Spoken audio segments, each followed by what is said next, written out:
रोवत बाट जनता देखा, रोवत बाट जनता देखा, पीटत कपारो महंगाई तनी काम करा।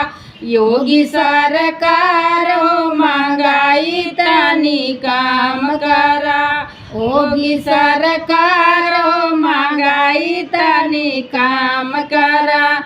ऐसे महंगाई जाऊ तो बढ़ाऊ बा, ऐसे महंगाई जब तू बढ़ाऊ बा।